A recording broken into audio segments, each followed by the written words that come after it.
Olá, bom dia a todos. Eu sou Marcelo Guedert, representante do consórcio DRM no Brasil, e estou aqui para começar o nosso primeiro webinar, realizado em conjunto pelo consórcio DRM, pela plataforma DRM Brasil, chamado DRM, o caminho flexível e econômico para a transição do analógico para o digital. Hoje nós teremos apresentações do Rafael Diniz, da doutora Nélia Del Bianco, do João Eduardo Ferreira Filho e do Carlos Aciari, cada um com os respectivos assuntos que estão na tela. O nosso planejamento é um webinar com duração de 1 hora, cada palestrante terá uma fala em torno de 10 minutos e depois, no final, abriremos para perguntas das pessoas que estão participando do nosso webinar. As perguntas deverão ser feitas por escrito, no chat, que todos têm pelo sistema todos têm uma tela aí de setup, que tem um local para chat para serem feitas as perguntas. As perguntas podem ser feitas durante o webinar, mas elas serão respondidas no final da última fala do Rafael Diniz. Tá? Rafael Diniz, presidente da Plataforma Brasil, DRM Brasil. A professora Nélia Del Bianco é a nossa convidada, ela não faz parte nem do consórcio DRM, nem da plataforma DRM Brasil, mas ela é uma especialista em rádio, convidada pesquisadora da Universidade de Brasília, com mais de 10 anos de pesquisa sobre o rádio digital. João Eduardo Ferreira Filho, vice-presidente da plataforma DRM Brasil, e Carlos Aciari, consultor de rádio. Antes de irmos para a primeira apresentação, eu vou apenas apresentar o consórcio DRM, que é uma organização sem fins lucrativos, com o objetivo de organizar e divulgar a norma DRM, o padrão DRM de rádio digital. O consórcio ele é sustentado pelos seus membros, que aqui temos uma relação dos principais membros, são 100 membros, e aí nós temos indústrias, universidades, institutos de pesquisa que trabalham, que estudam e que desenvolvem o sistema, indústrias de transmissores, de receptores, e recentemente temos uma empresa brasileira que se juntou ao consórcio DRM internacional. Então, inicialmente, já começando o nosso webinar, eu vou passar a palavra ao Rafael Diniz, para ele fazer a primeira apresentação do dia. Agradeço a audiência de todos e, Rafael, a palavra é sua. Obrigado. Marcelo, bom dia a todos que estão acompanhando o webinar. Vou falar um pouquinho sobre o DRM, o sistema em si e seus benefícios. Né? Vamos para o próximo slide, se possível. Bom, o Marcelo falou um pouquinho do consórcio DRM. Nós aqui no Brasil criamos em 2010 o DRM Brasil, que no início era um fórum de discussão de pessoas interessadas no DRM, interessadas em discutir e apoiar o DRM. Em setembro de 2012 nós consolidamos essa plataforma, que a partir desse momento passou a se chamar plataforma multissetorial do DRM Brasil, que tem aí como membros empresas da área, institutos de pesquisa e pessoas individuais. Né? O próximo agora é sobre o... Marcelo, você que está passando. Bom, o DRM é um padrão de rádio digital que é definido para todas as bandas de radiodifusão sonora. Né? Então, as bandas que são usadas na América são as bandas de ondas médias, ondas tropicais, ondas curtas, e a banda do VHF inteiro, o DRM suporta, a banda 1, né, que é o canal 2 ao 6 de televisão, a banda 2, que é a faixa do FM atual, o DRM funciona perfeitamente, e a banda 3, que é o canal 7 ao 13 de TV, que o DRM também pode funcionar nessa banda, né, caso alocada para a difusão. No próximo slide vai ter onde cada sistema de rádio digital funciona em termos de espectro. O DRM funciona em toda a faixa do espectro do AM, ele funciona também na faixa do espectro do VHF, banda 1, banda 2 e banda 3. O DAB, que é utilizado na Europa, só funciona na banda 3 do VHF e na banda L. E o HD rádio, ele funciona somente em ondas médias e na faixa do FM, e não funciona em ondas tropicais nem ondas curtas, né? No caso, americano. Bom, como características do DRM, ele é um padrão totalmente aberto, ele não possui segredos industriais, todas as tecnologias que estão dentro do padrão são normatizadas e abertas. Ele é o único padrão que funciona em todas as bandas de difusão reconhecidamente pela ITU. O DRM ele tem implementações de referência em software livre, software aberto. Então hoje, se você quer transmitir ou receber DRM, fazer um receptor DRM, você já tem aí bastante coisa pronta em software livre, que diminui muito o acesso à tecnologia para integradores, fabricantes, etc. Bom, o DRM já está em operação em onda média, onda curta e em FM. Né? O DRM ele é eficiente em termos de espectro. Ele ocupa menos espectro do que o sinal analógico, no caso do sinal FM, por exemplo. Isso é bom porque reduz interferências entre estações, permite um bom planejamento da canalização. Ele usa menos energia, o sistema digital ele é mais eficiente que o sistema analógico, no caso do DRM. O DRM também, ele, claro, apresenta uma qualidade de áudio muito boa, excelente, tanto para as ondas médias, né, para a faixa do AM, quanto para a faixa do FM. E na faixa do AM ele permite inclusive som surround sound 5.1. Tá? O próximo slide aí vai ter alguns recursos multimídia do DRM. Ele permite o envio de mensagens de texto, que você pode enviar alguma notícia, alguma música que esteja passando, informações do programa. Ele tem um recurso que chama Journaline, que é como se fosse um jornal eletrônico com textos e links. Você tem uma figurinha do Journaline aí na tela, no canto esquerdo e embaixo tem aí um Journaline.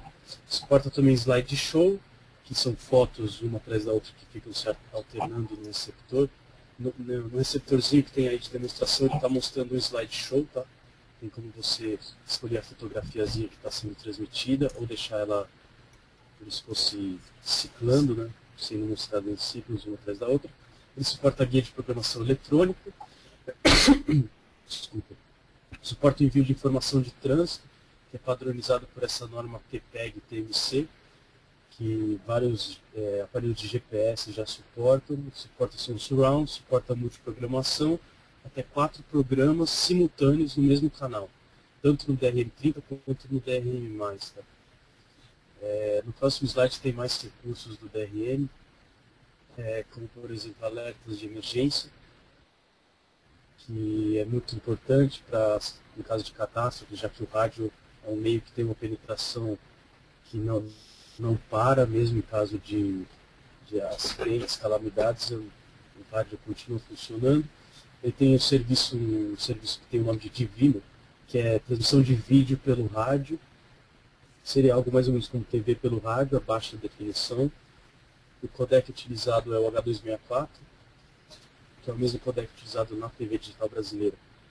O delay do áudio entre a entrada no transmissor, né, entre o áudio entrando no transmissor e saindo do receptor do outro lado, ele é pequeno, ele é no máximo de 2,5 segundos, mas ele consegue, aí, dependendo da configuração da robustez do sinal, você consegue chegar aí até em menos de 2 segundos. Tá? E nós também, aqui na PUC do Rio, eu sou pesquisador daqui, estamos trabalhando na adaptação do Ginga, que é o middleware da TV digital para interatividade, ao rádio digital. O DRM, pelo fato de ser aberto, ele favorece esse tipo de desenvolvimento nacionais para serem adicionados ao padrão. Aí eu acho que acabou. Tem mais alguma coisa da minha apresentação? Não tem? É isso aí. Muito obrigado. Consegui cumprir o tempo, passar para o Marcelo. Marcelo tá aí. Obrigado, Rafael. Obrigado pela apresentação. Gostaria então agora de convidar a professora Nélia Del Bianco, da Universidade de Brasília, como eu falei, pesquisadora de rádio, com mais de 10 anos de experiência aí nesse trabalho, e nossa convidada para nos falar sobre o porquê, a importância da digitalização do AM, ondas curtas e ondas tropicais. Bom dia, Nélia. Bom dia a todos, agradeço ao Marcelo e à Roxandra pelo convite. E eu gostaria de iniciar falando de algo que todos conhecem, que é o fato de que nós estamos há mais de 10 anos discutindo a digitalização do rádio sem chegar a uma conclusão. Em alguns momentos, os nossos radiodifusores têm dúvidas se, na verdade, devem defender a digitalização. A maioria argumenta que está na internet e que, portanto, de alguma certa forma, a digitalização já está acontecendo. Eu tenho defendido, nas pesquisas e nos artigos que tenho publicado, que é necessária a digitalização, porque ela é uma solução inovadora que pode elevar a qualidade do rádio e o alcance das transmissões.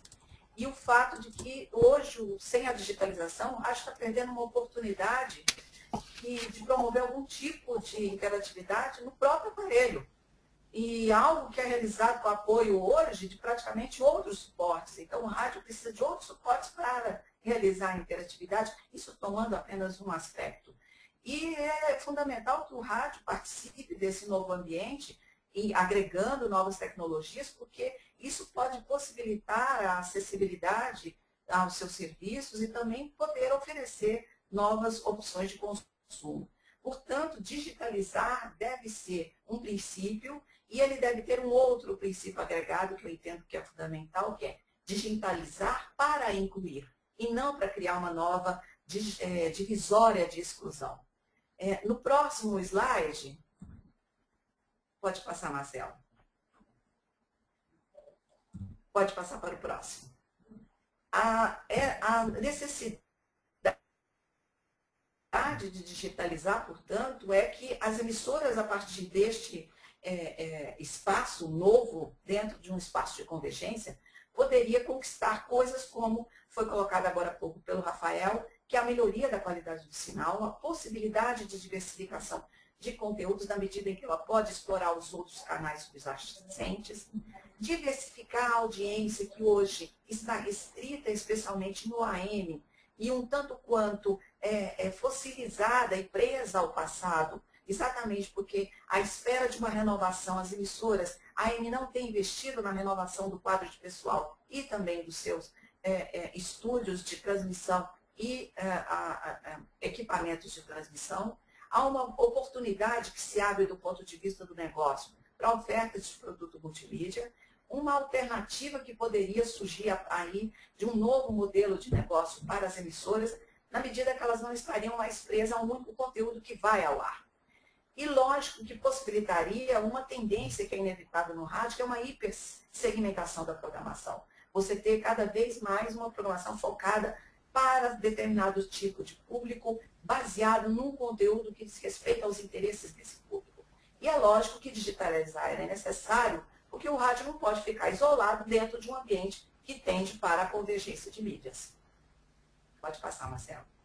E muitas pessoas consideram que o AM hoje seria uma frequência sem muita importância, mas se a gente olhar para os números e perceber exatamente onde está o AM, a necessidade de digitalização se prova mais uma vez.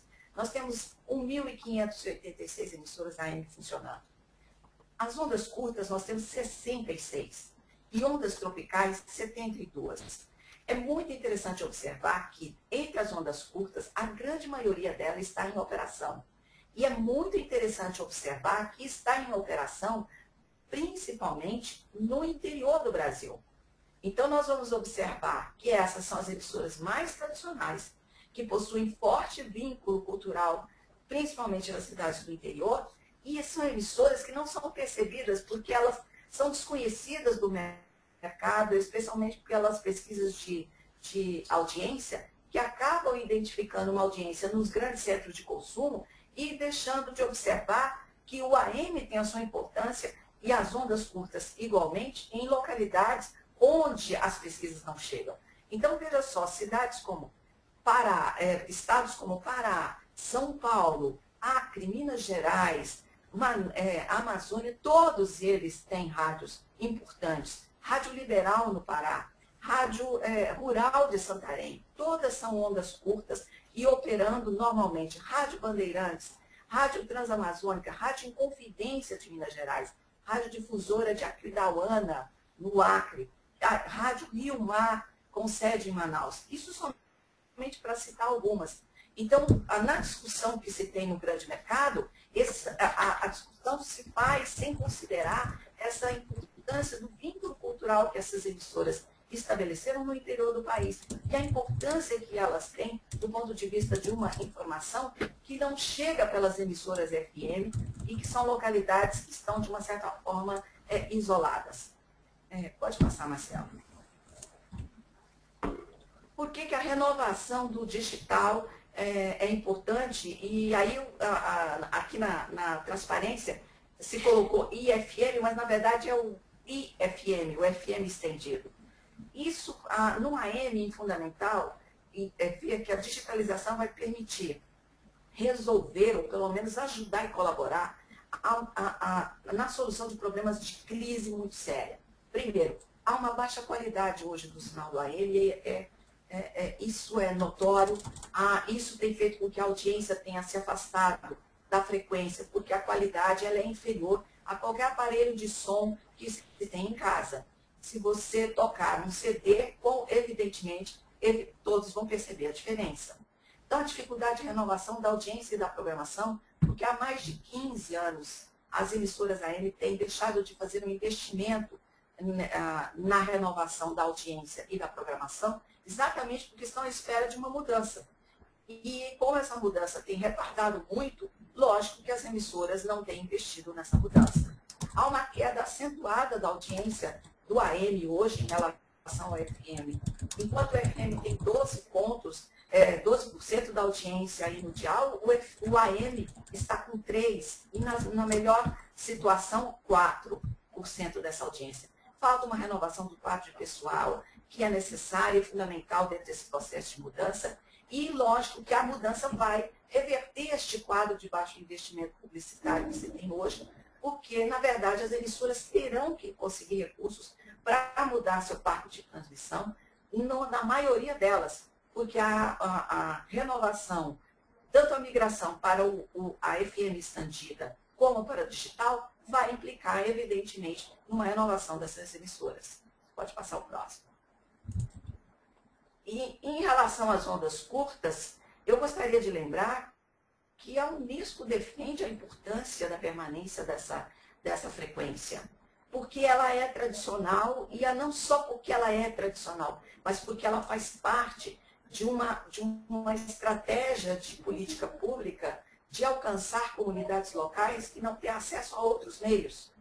E o fato de que esta frequência permite isso, também se faz um uso dela no sentido de ajudar essa comunidade que se encontra isolada.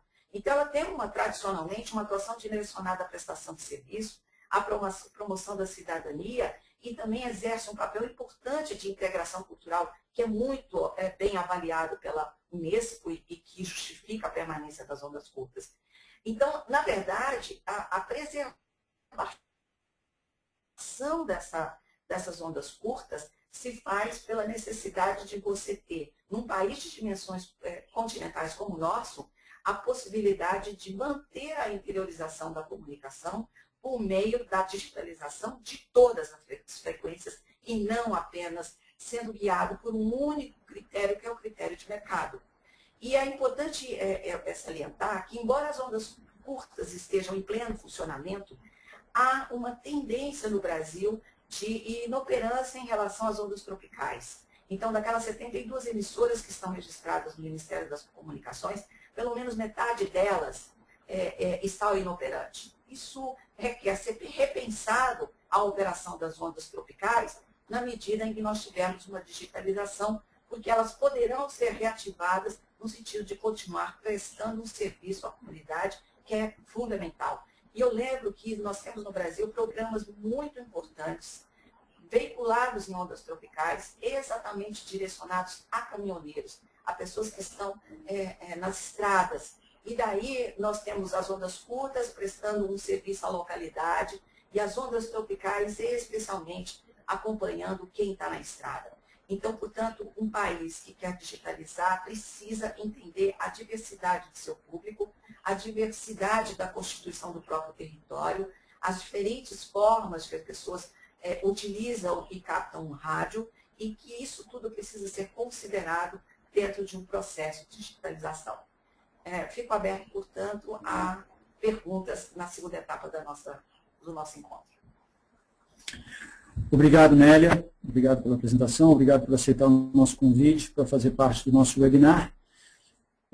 Vamos ao nosso próximo palestrante, que é João Eduardo Ferreira Filho, vice-presidente da plataforma DRM Brasil e CEO da MTA Eletrônica. O João vai nos falar sobre o DRM para FM e a questão dos canais 5 e 6, ou seja, o FM estendido. Bom dia, João, tudo bem? Bom dia a todos. Eu sou João Eduardo, como o Marcelo já me apresentou. Eu vou falar, né, do que a gente imagina que vai ser essa transição, do que a gente imagina que deva ser essa transição, em cima do conhecimento e experiência que a gente tem aí comigo, os entes clientes, né? Ou seja, uma convivência do dia a dia com o radiodifusor, né? Eu acho que a gente tem esse conhecimento de saber a realidade do radiodifusor, principalmente a realidade financeira. Ok? Então, como a gente acompanhou na última semana, o governo Dilma sinalizou a transferência dos canais 5 e 6, que são FM estendido, para o radiodifusor de AM. Também houve algumas manifestações do Genildo Lins, ele dizendo que ainda as diretrizes não estão totalmente definidas, tá certo? Então, algumas coisas que a gente vai falar em cima do que a gente imagina que a forma que isso deva ocorrer, né? Então, a gente acreditando no DRM, a gente elenca maneiras, né, de como esse sistema pode servir de ferramenta para uma transição mais fácil e mais barata do radiodifusor. Pode passar, Marcelo. Eu acho que são esses três itens, né? São itens que servem de ferramenta para impulsionar o DRM para o canal 5 e 6. Né? E para que o radiodifusor de AM, uma vez indo para o canal 5 e 6, ele vai ter uma facilidade maior para começar a fazer o seu negócio girar nessa nova plataforma. Então, o que acontece primeiro, né, com a economia de energia, você vai inicialmente ter uma transmissão para ninguém, tá certo? Porque a base de recepção ela vai se formar aos poucos, né, de maneira que você quer que é imperativo uma operação, uma transmissão de baixo custo. Pode passar, Marcelo. Eu acho que você também tem que ter um apelo, né? Um apelo mercadológico, né? Por que o mercado, tanto o mercado do radiodifusor, como o consumidor, como o ouvinte, ele vai querer ir atrás de novos equipamentos, porque a indústria, né? Como a indústria de automóveis, como a indústria de celulares, por que ela vai querer incluir esse novo rádio? Por que ela vai querer investir esse novo rádio nas suas plataformas? Então, eu acho que a gente tem que ter um novo apelo, né? Tem que ter uma novidade para que essa absorção ocorra de forma mais consistente. Pode passar, por favor.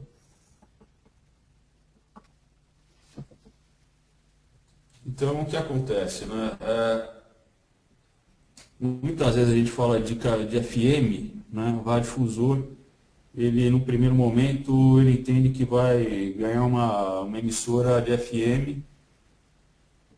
De fato ele vai ganhar na questão técnica, né? Mas em nada a gente vai aproveitar essa infraestrutura de FM já existente. Então a gente recebe uma vez, né, que as TVs elas desligaram suas transmissões, nós vamos receber um espaço do espectro, tá? Porém, de nada serve, né, para uma receita imediata esse espaço do espectro sem uma infraestrutura já existente, sem a construção de uma infraestrutura. E essa construção é uma coisa que, de fato, vai demandar muito tempo. Eu acho que é coisa para alguns anos, né? Até você ter uma infraestrutura realmente parecida com que a infraestrutura do AM hoje, alguma coisa em torno de 10 anos, né? Então você, de fato, vai precisar, né, de fôlego para passar durante um momento que vai ser um momento onde você vai investir e não vai ter uma receita imediata. Então, acho que a gente não pode deixar de comentar isso, né? Com o analógico, você tem um gasto de energia maior, você não tem o apelo, tá certo? Pode passar para o próximo. Apelo de compra, né? Então, o que a gente imagina é o seguinte, isso não está totalmente definido ainda, mas eu não acredito que seja possível, né, essa migração automática, ou seja, o radiodifusor AM, ele, no momento que ele receber uma outorga, um canal, um FM estendido, ele vai ter que desligar automaticamente a sua AM. Isso é simplesmente impossível. Eu não vejo a mínima possibilidade do governo fazer isso, porque ele inviabiliza totalmente. Porque o que vai acontecer é que a AM, durante um tempo, ela que vai sustentar a sua emissora de FM no canal 5 e 6. Tá? E como eu disse, né, eu acho que vai continuar a mesma audiência potencial, né? Ou seja, a receita vai continuar a mesma, né, do radiodifusor de AM, porque ele vai continuar com a sua AM, normalmente, tá? Só que ele vai ter que operar com uma emissora adicional FM. Então, por isso que é imperativo essa economia de energia, né? Senão ele não vai ter dinheiro para operar com duas emissoras a custos altos. Então, eu imagino que ele tenha que investir em sua AM ainda durante um tempo para que ele sustente a sua FM. Tá? Pode passar para a próxima, por favor.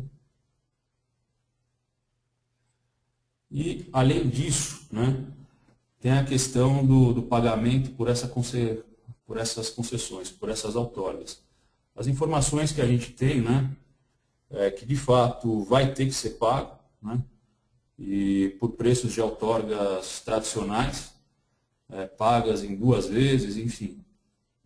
Essas informações que a gente tem por conversa, né? Então, vai ser custoso isso para o radiodifusor. Apesar de ser uma coisa facultativa, né, vai ter um custo. Então, eu acho que uma forma, de repente, porque legalmente falando, né, é proibida a concessão sem cobrança financeira de espaço no espectro. O espaço do espectro é um bem público, né? Então, você não pode simplesmente doar ou, de repente, conceder ser uma compensação financeira para o governo. Só que a experiência que houve com a TV digital, né, foi o não pagamento. Por quê? Porque foi uma questão de atualização tecnológica para o digital. E foi o governo, ele liderou, né, e quis essa digitalização. Como ele quis essa digitalização, ele liderou essa digitalização, ele não pôde cobrar, né, do radiodifusor e TV esses royalties. Na realidade, o radiodifusor de TV, né, ele ficou com esses 2 canais, eles ainda estão com esses 2 canais, porém, temporariamente, né? Temporariamente, justamente para que essa transição seja possível, tá certo?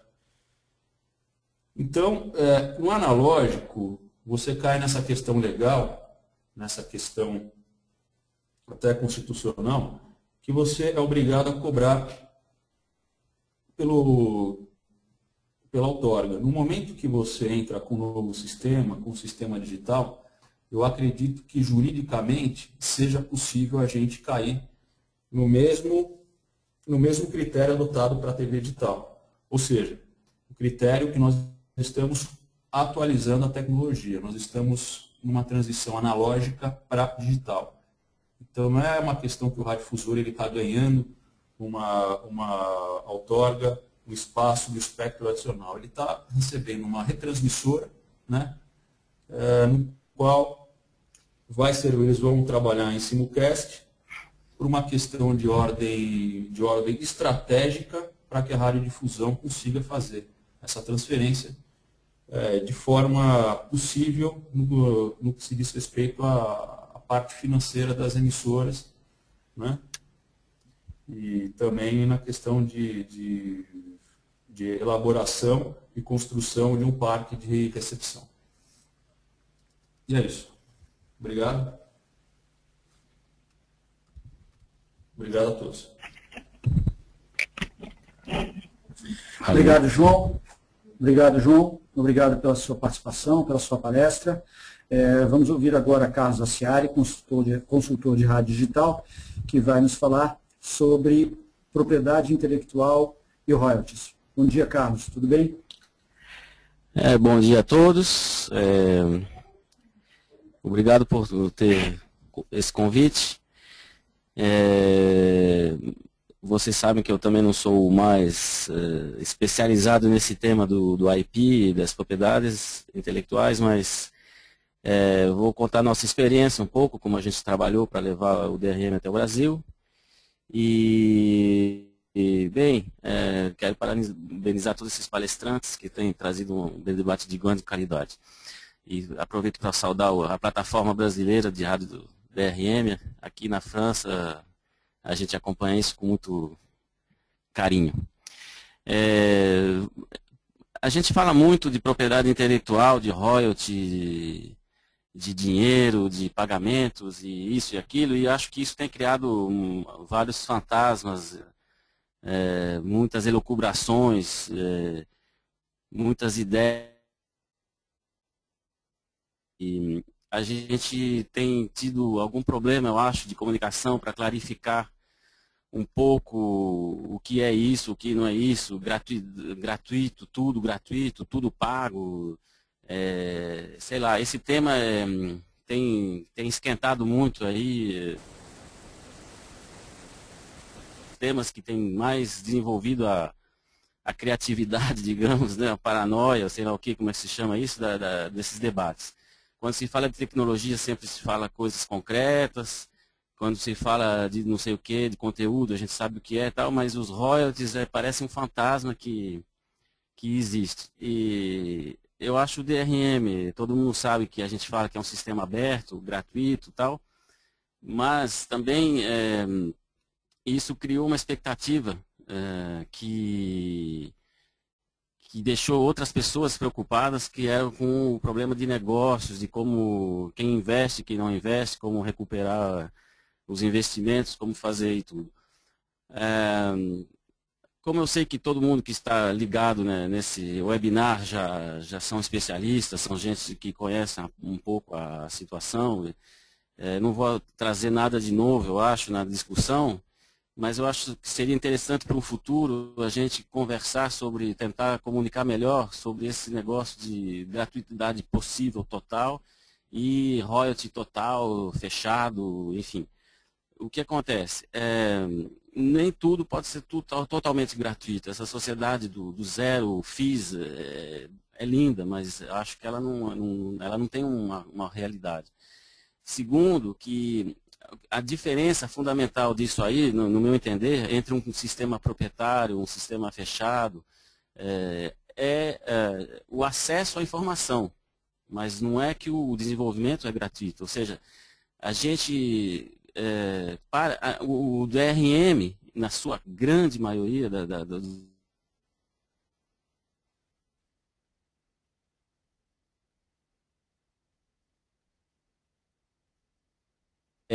não há segredo nenhum e tal. Mas o desenvolvimento exige matéria humana, material, enfim, isso aí custa dinheiro. Então, historicamente, o que acontece? Teve gente que já começou a trabalhar com isso há muitos anos, que desenvolveu produtos, digamos assim, vamos falar claramente, e que necessitam ter retorno, certo? Agora,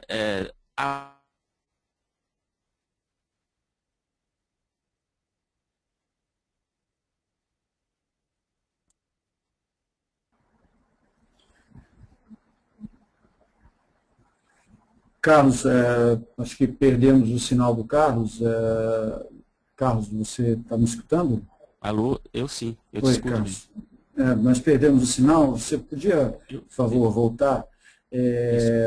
Quando você começou a falar sobre Você o está me DRM, ouvindo? Alô? agora eu estou Alô? te ouvindo. Acredito que agora está todo mundo te ouvindo, certo? Você poderia voltar quando você falou que o DRM é aberto, mas tem custos, né? Repetir rapidamente essa parte? Bom, isso que eu quero dizer, as chaves, né, as bases da tecnologia DRM, elas são acessíveis em termos de informação.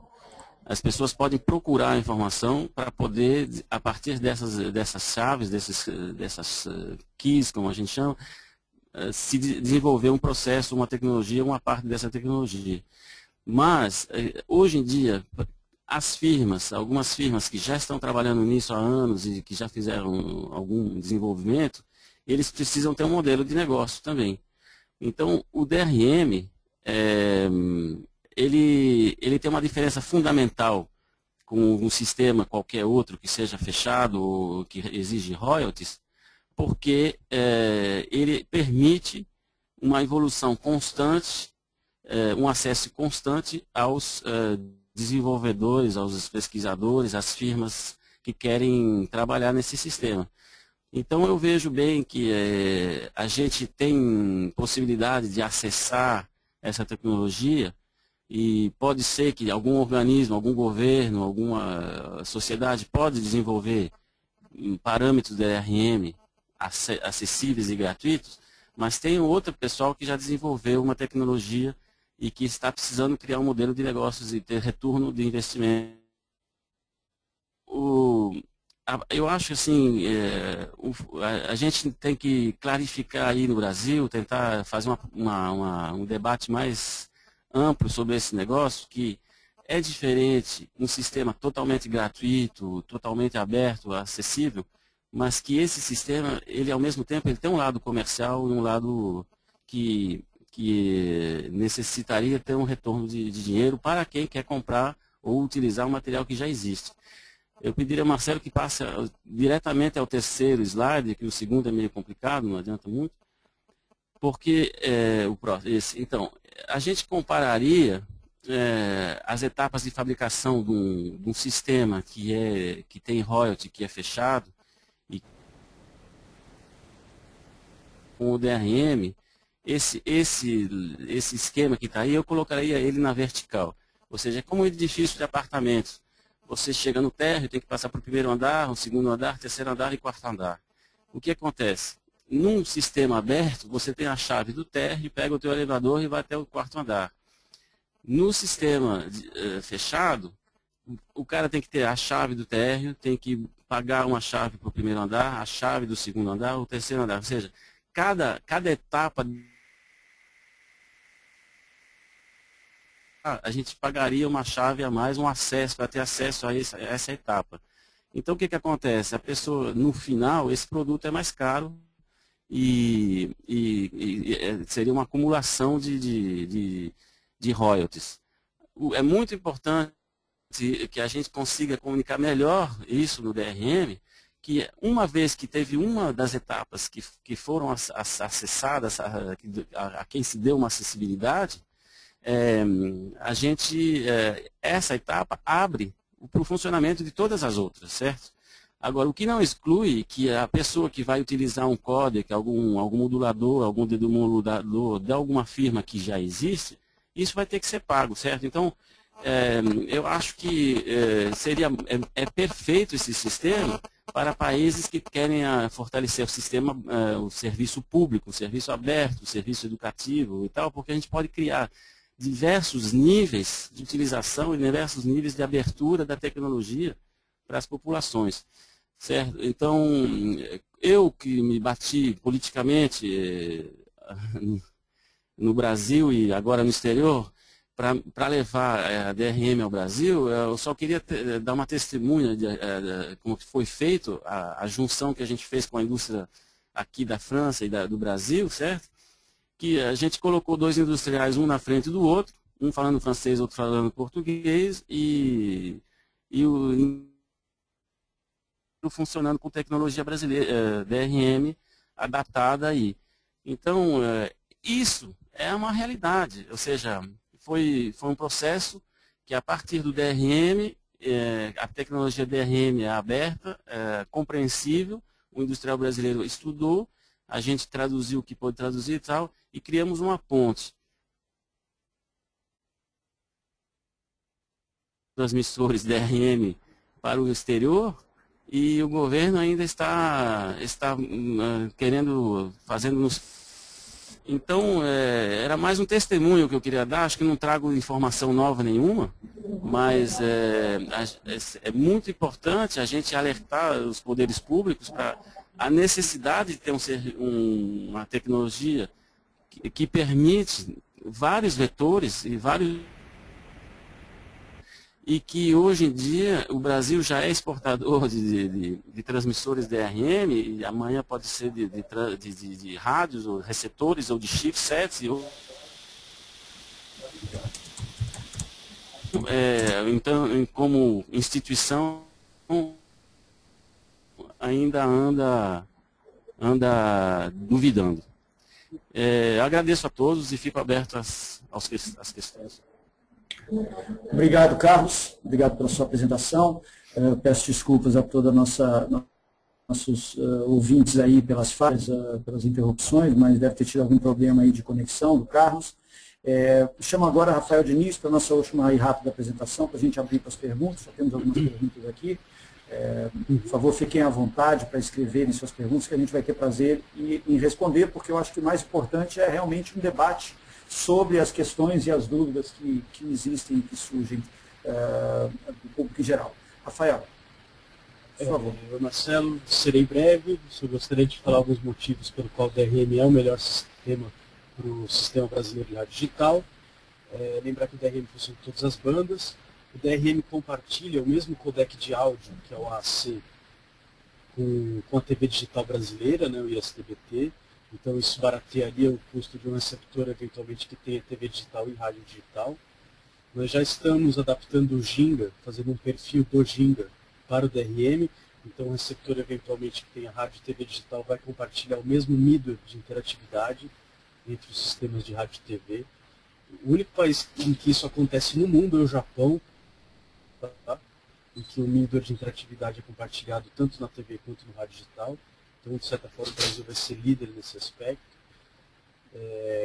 Toda a tecnologia desenvolvida com relação ao DRM no Brasil fica aqui no Brasil. Isso pode ser vendido, né? Lembrando que, com questão ao royalty, os royalties do DRM são recolhidos por uma empresa especializada nesse assunto, que é a Via License, que cobra royalty de vários padrões tecnológicos, inclusive da TV digital brasileira, como a AC. E essa empresa ela tem uma isonomia, né? Ela cobra...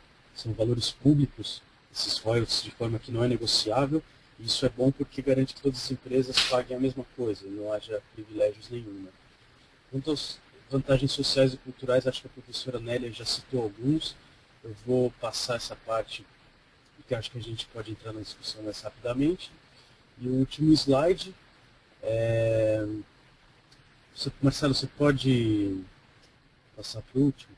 Isso, daí as vantagens aí para o ouvinte, qualidade de áudio, interatividade no rádio digital, né? Hoje muitos receptores de rádio são em aparelho celular, então nós já temos o canal de retorno embutido. Então imagina o aplicativo Ginga com interatividade, ele vai poder acontecer desde o dia 0, né, da implantação do DRM no Brasil, coisa que não aconteceu com a TV digital, com o rádio digital isso vai poder acontecer. Mídias audiovisuais ao rádio poderão ser usadas desde o dia 0. Enfim, acho que é isso. Redução de energia é algo muito importante. E vamos passar para as perguntas que eu acho que é mais relevante nesse momento. Obrigado a todos. E nós aqui da PUC do Rio estamos abertos a tirar qualquer dúvida a respeito da interatividade no rádio digital, com relação ao perfil do Ginga para o rádio digital. Muito obrigado, Marcelo. Ok, Rafael, obrigado. Agradeço ao Rafael, ao Carlos, ao João Eduardo, à professora Nélia, pelas suas palestras, pelas suas participações. Gostaria de pedir agora que fossem, acho que devemos abrir os microfones de todos os palestrantes, nós temos aqui uma colocação inicial do Eduardo Capia, EMC7AESP. Ele coloca: João Eduardo, importante lembrar do ouvinte consumidor, que não pode apagar um cenário de 500 bilhão de receptores silenciando a faixa de AM. É necessário um período longo de simulcast do AM e do EFM, né, o FM estendido. Abraço e obrigado, Eduardo Capia. E uma pergunta dos canais 5 e 6.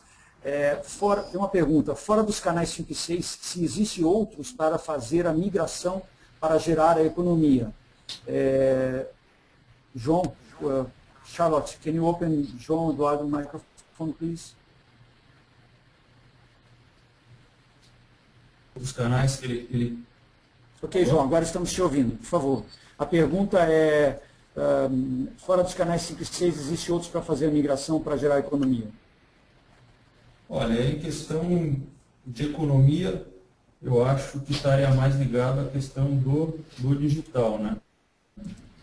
O que existem alguns engenheiros aí de renome no Brasil, eles colocam que essa migração, por conta da equivalência de potência, né, que algumas emissoras AM elas não terão uma equivalência no FM, ela pode ser colocada para ondas verticais.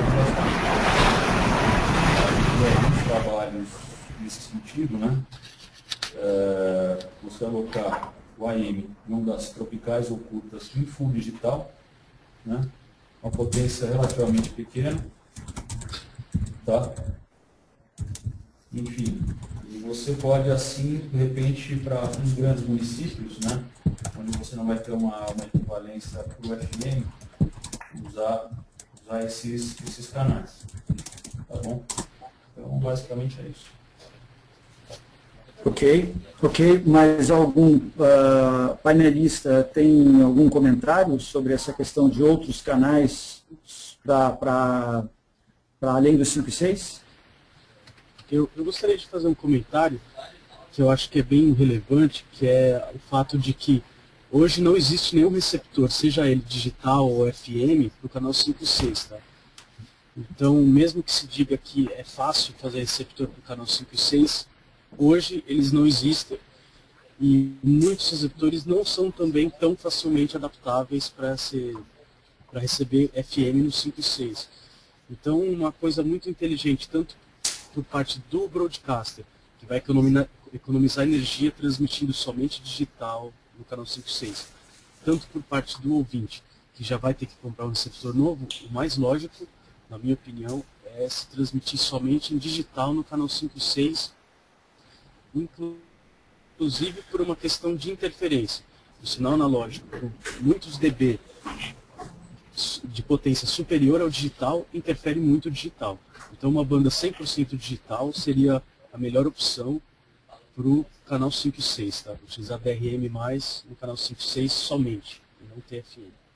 Uma pequena observação só, Marcelo, que quando a gente diz de economia, né, a gente tem a ponta da economia e tem a ponta da receita também. Então eu acho que para você gerar um apelo, uma formação, uma velocidade adequada de infraestrutura, você tem que ter alguma novidade. Então eu acho que o DRM ele vai acelerar esse processo de implantação de uma infraestrutura, de uma nova infraestrutura de recepção. Então, eu acho que o DRM ele acaba por colaborar na questão da economia e na questão de uma formação de receita com uma velocidade maior, tá certo? E só em relação a essa questão das ondas curtas e tropicais, tá? Não é uma transmissão tradicional, é uma transmissão, né, com uma potência pequena e antenas de alta incidência tipo TRO, ou seja, você vai fazer uma transmissão local, tá certo? Essa talvez seja a maneira de você solucionar alguns casos de não equivalência, uma equivalência não possível de potência entre AM e FM, tá certo? E trabalharia, claro, em full digital nessas curtas e tropicais. Lembrando que só o DRM ele trabalha o sistema digital que tem ondas curtas e tropicais. Bom, ok. Como não tivemos mais perguntas, eu vou perguntar aos apresentadores se eles têm alguma consideração final a fazer, antes da gente fazer o encerramento desse primeiro webinar do DRM no Brasil. E gostaria de agradecer a todos, né? Inicialmente ao Rafael. Rafael, obrigado. Obrigado, Marcelo. Eu gostaria só de fazer uma consideração final sobre rede de frequência única, que a gente não tocou no assunto. E se eu tiver um espacinho, eu gostaria de lembrar que o DRM ele é o padrão de rádio digital que desde o início foi pensado para funcionar em redes de frequência única. Tá? Nesse último mês, na Rússia, que adotou o padrão DRM oficialmente, assim como a Índia, e assim como a Arábia Saudita também, eles fizeram testes com redes de frequência única em ondas curtas, tá? De forma que Moscou teve uma cobertura completa, 100% da cidade, através de um sinal de ondas curtas proveniente de duas emissoras diferentes. E a rede de frequência única funciona muito bem para ondas médias e para FM também, para a faixa do FM. De forma que numa cidade que você não tem uma cobertura boa, vamos dizer, em parte da cidade em ondas médias, você pode colocar uma repetidora da tua emissora, trabalhando em SFN, em ondas médias, e esses problemas de ruído que hoje a gente tem em ondas médias poderiam ser solucionados em parte utilizando gap fillers, né, transmissores que operem em rede de frequência única, e na faixa do FM, claro, que a gente já tem aí o exemplo da TV digital que funciona muito bem em redes de frequência única. Gostaria de ter, de fato, uma cobertura 100% em 100% das localidades de uma cidade, incluindo túneis e locais subterrâneos utilizando o SFN. Então, acho que é importante levar que o DRM já funcione, todos os equipamentos que existem hoje para DRM já estão preparados para operar em rede de frequência única. Obrigado a todos aí. Passar para as considerações finais. Professora Amélia, por favor, suas considerações finais. Obrigado. Sim, eu agradeço, Marcelo, pelo convite mais uma vez e acho que o nosso debate acabou sendo guiado um pouco pela notícia recente em relação à migração do AM para o FM estendido. E isso traz mais complicação, mais dúvidas para o processo no Brasil. E como o próprio Carlos colocou, ele tem sido bastante conturbado, entre aspas, né, em função das inúmeras dúvidas que esse processo de migração ou o processo de transição para o digital tem gerado.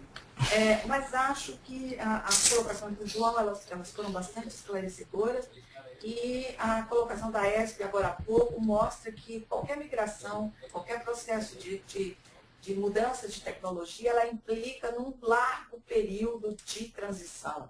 E para o rádio, ele é muito diferente da TV digital, que pode fazer isso num espaço de 10, 12, 13 anos, mas o rádio provavelmente levará muito mais do que isso, a considerar a diversidade que nós temos, e condições de escuta, de espalhamento dessa audiência por um território que tem condições de audiência muito desigual e que é da natureza da nossa diversidade levar um tempo maior para nos adaptar. E as questões financeiras, elas provavelmente vão exigir do governo políticas públicas nesse sentido, porque essa migração não poderá ser feita sem que você tenha uma linha de crédito do BNDES para apoiar os radiodifusores.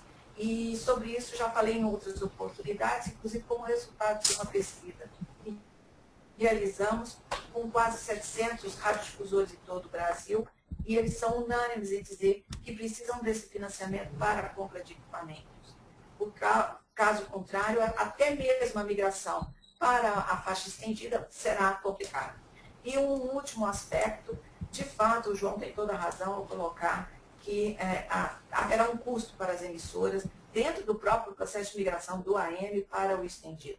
Mas é preciso considerar que outros estudos já realizados pela Anatel apontam que uma digitalização dentro do AM, como ele existe hoje, ela seria praticamente muito difícil de ser feita, com muitos riscos de interferência entre uma emissora e outra. Ok, perfeito, professora.